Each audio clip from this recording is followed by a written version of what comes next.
Thank you everyone for joining us. We're just going to start momentarily. We're just going to wait for some more people to join on. But thank you everyone for joining us this evening for this very special class. Again, everyone, please share the link to your friends, relatives, neighbors, relatives, whatever it may be. And link is chazak.org/live, chazaq.org/live, LIVE, chazak.org/live. And everyone is encouraged. Please email us your questions, your Hilchot Shabbos, Hilchot Shabbat, laws of Shabbos, any question you'd like to ask to Rabbi Tahan on one of the previous parts, or maybe just a general question that's on your mind, please email them. Either you can put it in the chat box, which is above where you're watching right now. You just put in your name, Sarah Cohn, whatever your name is, then you put in your question, or you can just ask them anonymously. You can put your name anonymous if you want to ask anonymously, or you can email us if you prefer email. Email us at events@chazak.org. That is spelled events@chazaq.org, events@chazak.org. And this is the third part of this series. It's a tremendous series, really, as we know that the Chafetz Chaim, what does the Chafetz Chaim say? That in order to be really Shomer Shabbat, that you guard Shabbat, you really a full keyword Shabbat, is when you learn about it. So that's what we're doing in this series right here. It's being dedicated for the refuah shalema of Anael Bat Rivka. Should have a complete refuah shalema b'karo very, very speedily, and everyone is encouraged.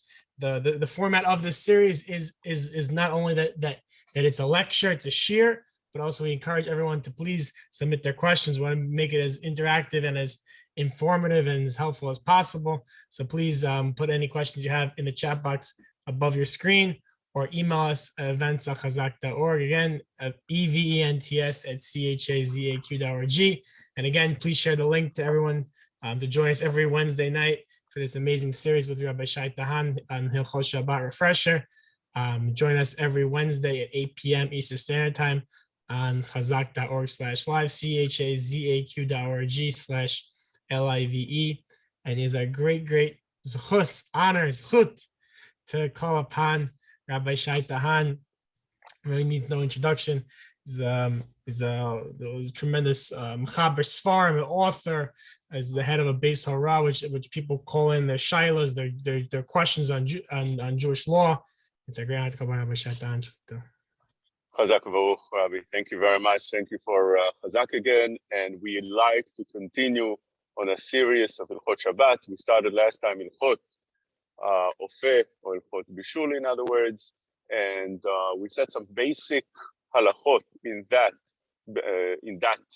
Av Melacha of Hilchot Bishul. Today we like to continue and learn a little bit more of those halachot. But first, just a little bit to refresh what we said last time, which are basic things that we need to take them with us whenever we follow Hilchot Bishul. We're going to have them coming back again and again. So those basic details have to be very, very clear to each and every one of us. The first thing we spoke about is the heat level that would make something cooked. And that is the heat level called Yad Soledet Bo. Yad Soledet Bo, we said, is about its machloket, whether it's 40 to 45 degrees, somewhere in between those.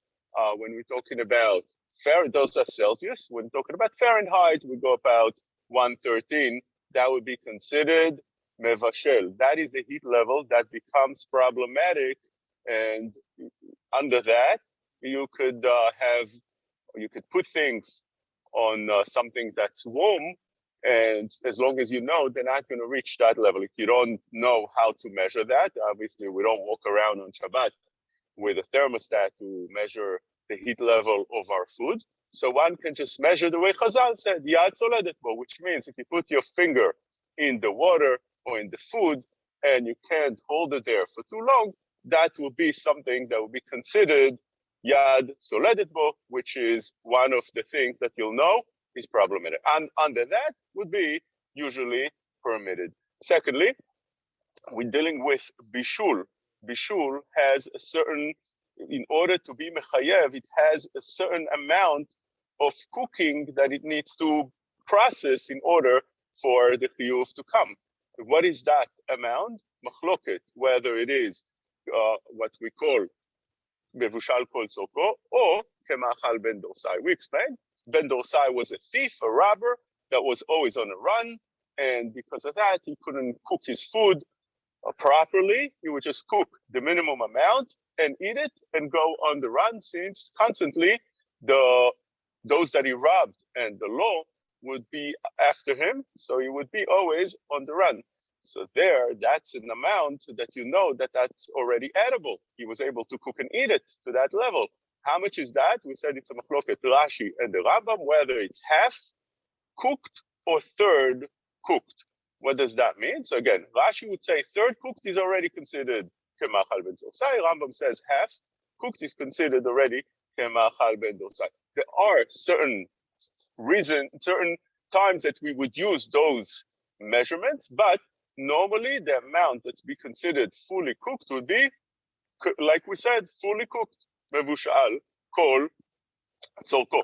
And therefore, for an example, if something was not yet fully cooked, although it was cooked half, and although it was cooked already 90% and 99%, but it's not 100% cooked, you can't on Shabbat take it and put it on the hot plate. Why? Because that extra percent, extra little bit that you're adding to the cooking is a Torah violation that one needs to be very careful. We said last time that there would be a nafka mina that whenever something was cooked already, let's say half cooked or third cooked even, and somebody did by mistake put it on top of the hot plate. So since there's a machloket over here, whether that was cooked already or not, because of that, we can say that legabei the dinim that it was already cooked, whether it's permitted to use that food or not, is only forbidden midarabanan. And since there's a machloket,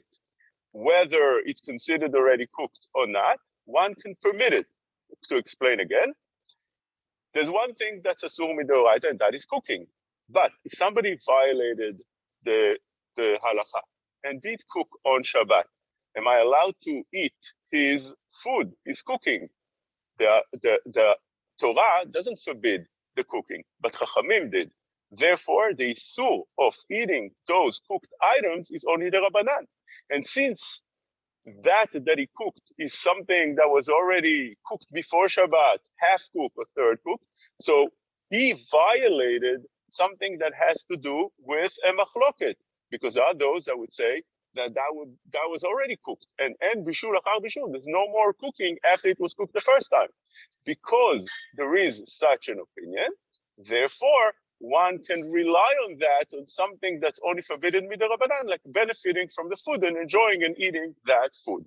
Now that we said those basic reviewing halachot, we'll go to the halacha that we want to learn today. That is bishul achar bishul. There's a rule. Once something was cooked, you can't cook it again. It was already processed. It was already cooked. Once it's cooked, you can't cook it anymore. We found this in many places. Like for instance, and tochen achar tochen, something that was grounded already. You take flour. It's grounded already. You took the wheat, they grounded the flour. Now, you want to ground it again. That's after, let's say, you baked it into a cake or into a bread. So once you bake it, you ground it, that's not a problem. It was already grounded one time. So, and since it was done already one time, and tochen achar tochen, and so is the law by many other things as well. When we're dealing with bishul, that is the halacha. And bishul achar bishul, something that was cooked already, you can't anymore recook. There is a difference, as we spoke last time, between bishul of something that's solid and something that's liquid. Liquid, the halacha is that yesh bishul achar bishul, and solid, the en bishul achar bishul. Now, something that is liquid, that there is a issur of cooking it or heating it the second time after you heat it the first time, as we explained last shiur. Over here, there's a machloket, the Shulchan Aruch and the Rema, or in other words, Faradim and Ashkenazim. If you have a hot tea, let's say, you have over here tea, and that tea is hot. It was cooked already. The water was cooked. You put the hot water, and you're drinking it. Now it becomes cool again. So we said that you can't recook it. You can't put it again on the blech, because putting it on the blech on a hot plate would recook it. That's a problem. Yesh bishul achar bishul when we're dealing with liquid, and bishul achar bishul, there's no recooking when we're dealing with solids. We're dealing with liquid. Yesh bishul achar bishul. But according to the Shulchan Aruch, the level of the heat that goes down is under Yad Soledet. Once it goes down under Yad Soledet, you have something that was cooked already. Went down under Yad Soledet, the heat level, now you're not allowed to put it back on the hot plate in order to heat up again. Because under Yad Soledet, it's considered already cooked. That's a problem. That's considered already, it lost the heat, lost the cooking, lost the initial cooking. And that's a problem to put it back and recook it. According to the Rabbi, which Ashkenazim follow, as long as it's still warm, even though it's under Yad Soledet, one is allowed to put it on back on the hot plate in order to heat up again. So over here, we have a big machloket between the two. It manifests itself to many different halachot. I'll give you an example. When you have an urn, many times on the urn, you have that extra place in the urn that shows you how much is your level of water in the urn. It goes down according to the water in the urn. It's balanced. So that extra pipe in front of the urn, the water in there is not hot. The water in the urn is very hot. What about the water in that pipe that's see-through and just shows you how much water you have inside the urn? That's not hot. It's somewhat warm, but it's not hot. Over here, according to Sephardim, once you use the urn, it goes down, that water goes down and enters back the urn. That water that is not to the level of Yad Soledet, that goes back to the urn, could be a problem because you're heating up that water. There are leniencies for that. But it's an example of where one would have, for instance, such a concern. That same water that's in that pipe, that's under Yad Soledet, according to Sfaradim, you want to use the urn, that water in that pipe will go back to the urn and recook.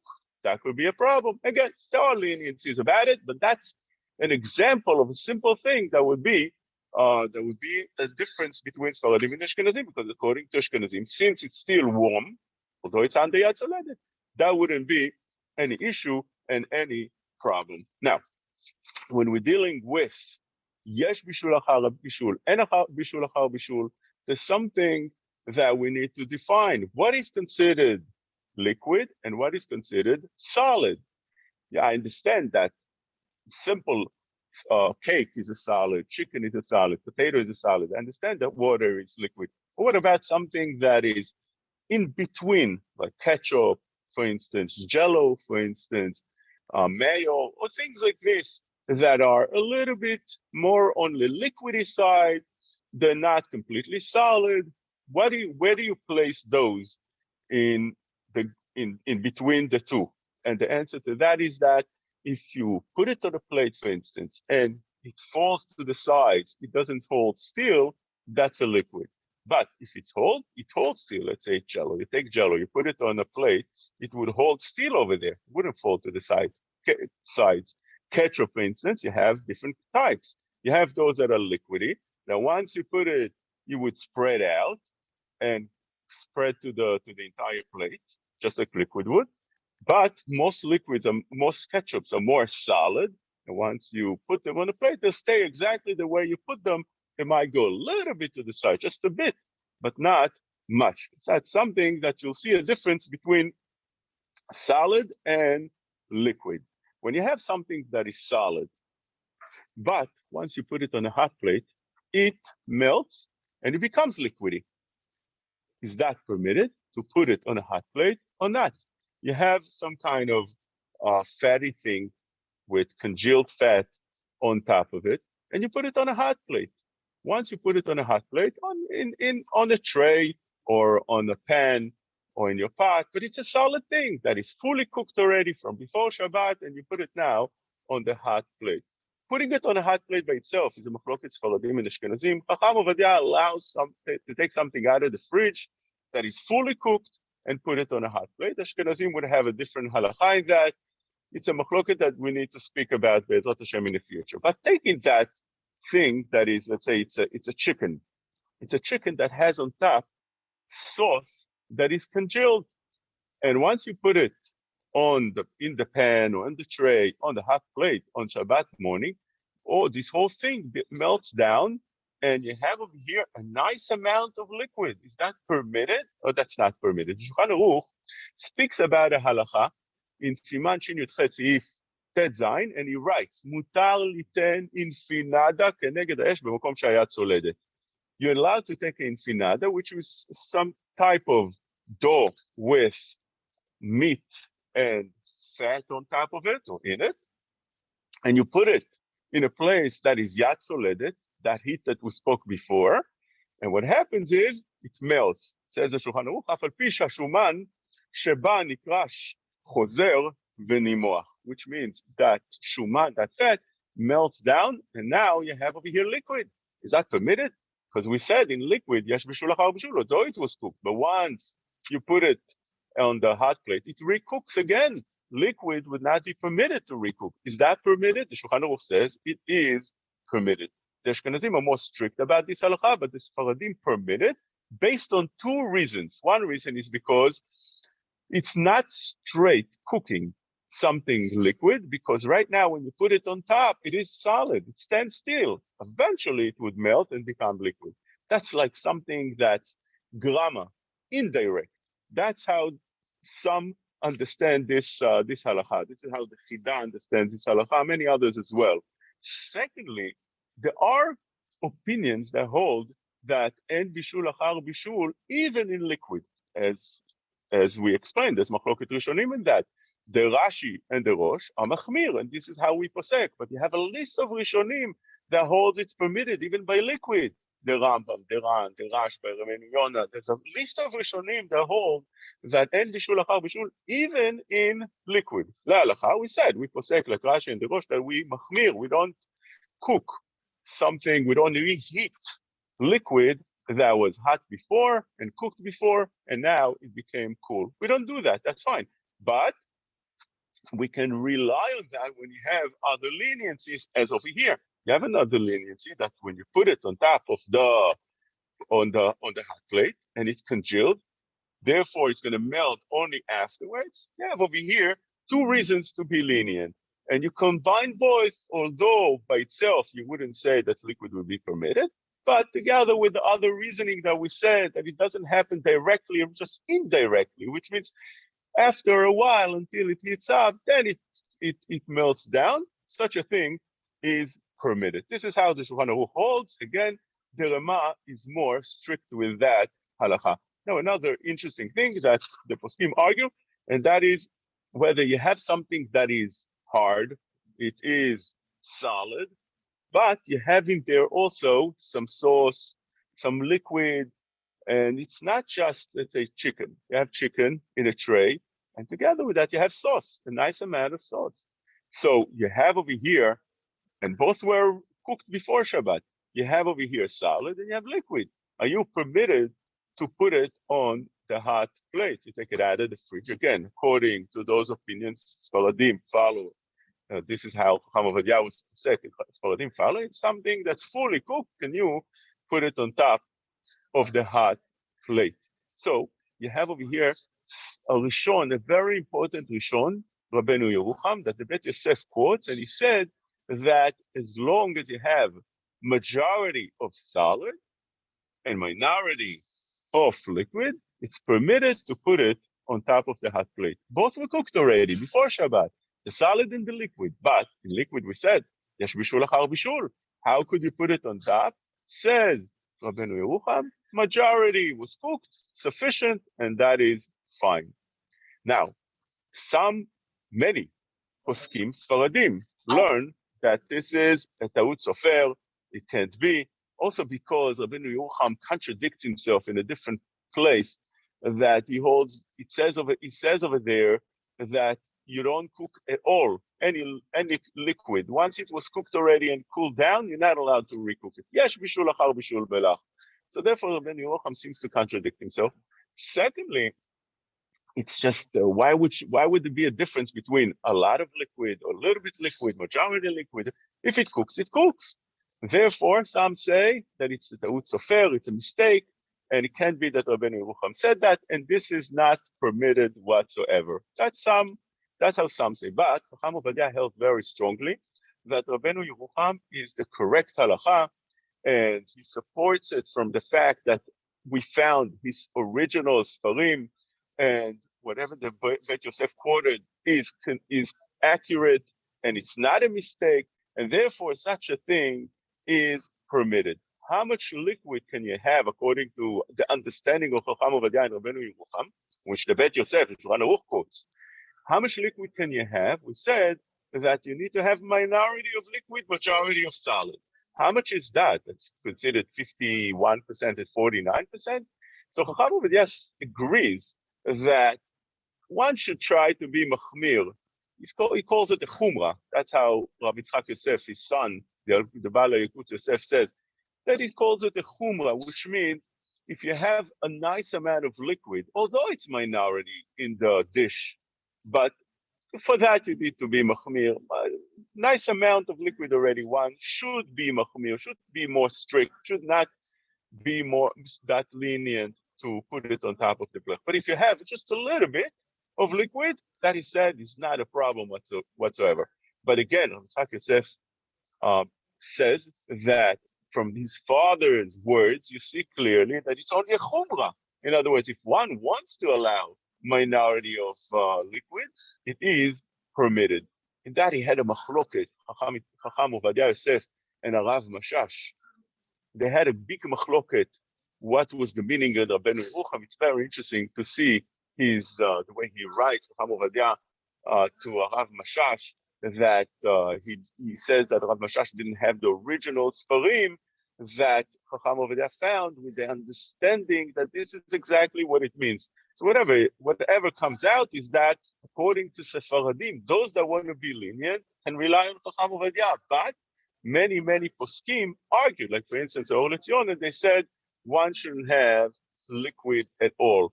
Sauce, you have sauce in the chicken, you can't put it on top of the blech, since the sauce is cold already, it's under Yad Soledet according to Sephardim, and therefore you're not allowed to take that sauce and put it, even with the chicken, even though it's a minority, even though it's very little, on top of the hot plate. According to Ashkenazim, definitely the machmir. There's no question that the Ashkenazim are very much machmir on that halacha. But the Rav Shlomo Zalman Auerbach, Zatzal, writes that how much do you need to be machmir if you actually see liquid, but if it's just the moist on top of the food, you have moist on top of the chicken. You take chicken, there's no sauce, but the chicken itself has moist on top of it. You take meat, it's not dry meat, rather it has moist on it. Nobody wants to eat just dry piece of meat. It has moist on it. You touch it, your hands will become wet. There's no sauce on the tray, but it's moist. Says Rav Shlomo Zalman Auerbach that that's permitted, that's not a problem. This is definitely something that one is allowed to be lenient. When we're dealing with those shiurim that we said before of Yad Soledet, we need to mention another point that we already spoke about, but it's very important to review those points because those are the basic of Hilchot Bishul, and that is that when you cook something, it's considered cooked when you put it on Kli Rishon. Kli Rishon means the actual pot, pan, whatever it is that was on the fire. Whether it is on the fire right now, definitely it's a problem. Even if you took it out of the fire, let's say you have a pot with hot water, you took it out of the fire, it's still Kli Rishon. If you put something in it, it would cook, although right now it's not on the fire. But let's say you took that water that's in the pot and you spilled it into a second pot, that pot is considered now Kli Sheni. Kli Sheni has different laws already. It's not the same halacha as Kli Rishon. Kli Rishon for sure cooks. Kli Sheni, not so simple. You have something that is called Kalei Habishur, things that are easily cooked. The Gemara brings out two examples. One is, for instance, an egg. egg, you put it in some low-level heat, it would also cook. And therefore, when you put it in kli sheni, since it's called kalei bishul, easily cooked, you take an egg that's not cooked, and you put it in that kli sheni, second utensil that you spilled from the first one, the pot that was on the fire spilled into the second pot, that second pot would cook the egg, would cook also some type of fish that is very, very soft. Those are the examples of the Gemara. Therefore, those kalei bishul, one should avoid from putting on kli sheni. What about other things like water and oil? That the Gemara tells us there's no cooking in kli sheni, only kli rishon. So over here, these are clear guidelines. Whenever you have a kli sheni, second utensil, you're not allowed to put in there eggs and those soft fish that are not yet cooked because they would easily be cooked. The Mishnah Berurah brings from the Noda B'Yehuda also that you're not allowed to put tea bags. Tea bags, you're not allowed to put in kli sheni because they're also easily cooked. That is something that one needs to be careful in kli sheni. And even that, Sfaradim, there are some Sfaradim that are lenient, but Chacham Ovadia says that it's more correct to be strict and on Litzion. So which means in kli sheni, you take the urn is kli rishon, you spill from the urn into your cup. What is your cup? Kli sheni. Kli sheni, you're putting that tea bag. That is, according to Mishnah Berurah, Chilul Shabbat deoraita chayav chatat. It's a terrible thing. Sfaradim, some are more lenient about it because again, it's not written open in the Gemara. But the correct thing is to be machmir, definitely in kli sheni. But you have a question. What about other things, not those eggs and those fish that are definitely cooking in kli sheni because they are kalei bishul, not those oils and waters that you are permitted to put in kli sheni because the Gemara openly told us that that doesn't cook in kli sheni, only kli rishon. The question is everything else that comes around, are you allowed to put it in kli sheni or not? Ashkenazim are very strict about this din of kalei bishul. They say everything could be kalei bishul. How could you violate? How could you possibly go into a doubtful chilul Shabbat? You might be violating Shabbat. Don't put anything in kli sheni. That is the opinion of the Ashkenazim. Sfaradim are more lenient about it. They say no.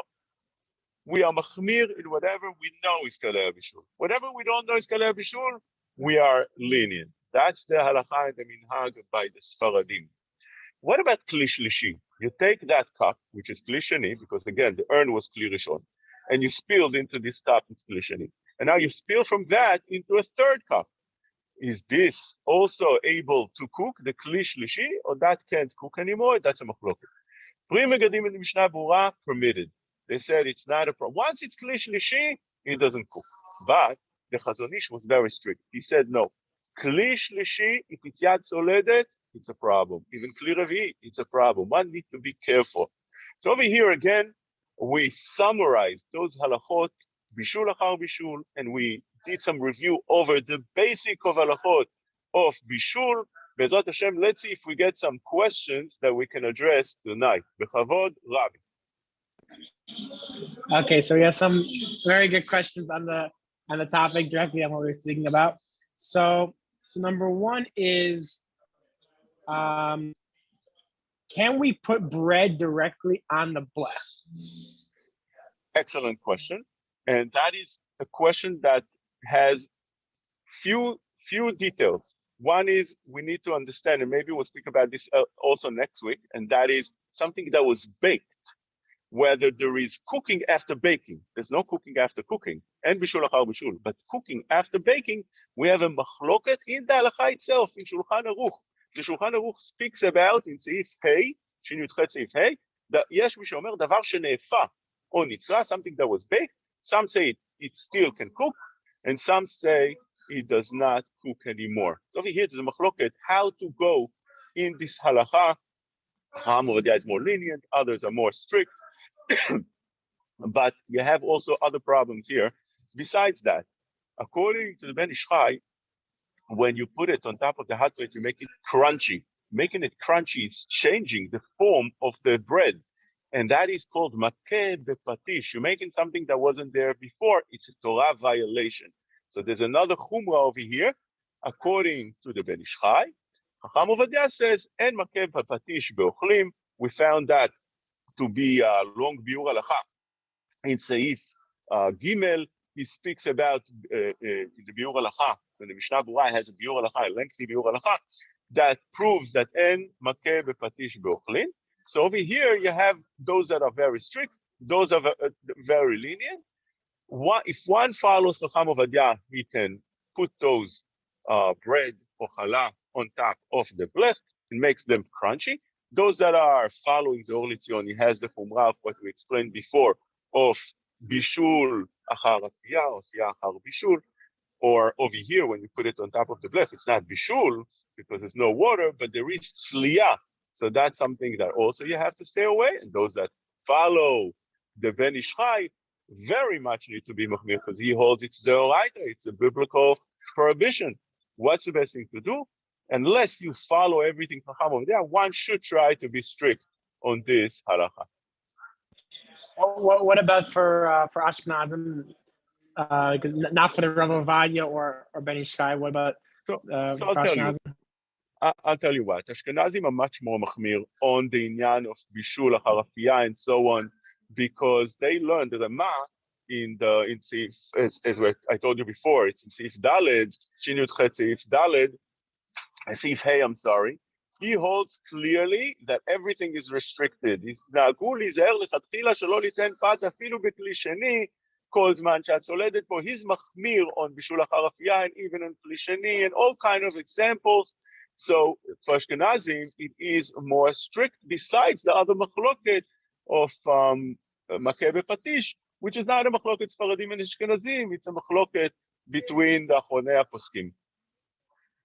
Okay, and then we have a dual type of question, which is it's two questions, but maybe there's a common denominator. So one is about we know that sometimes people on Friday night they have a nice chicken ball soup, this and that. So how does tonight you're talking about that I guess to clarify just that for liquid there's ain bishul achar bishul, correct? Liquid. So how does bishul achar bishul? Liquid is a problem. Yes, it is. You can't recook. Yes. Yeah. So how do people heat up for soup? How do they have it on Shabbat? And number two is, can I make instant noodle soup on Shabbat because the noodles are already pre-cooked?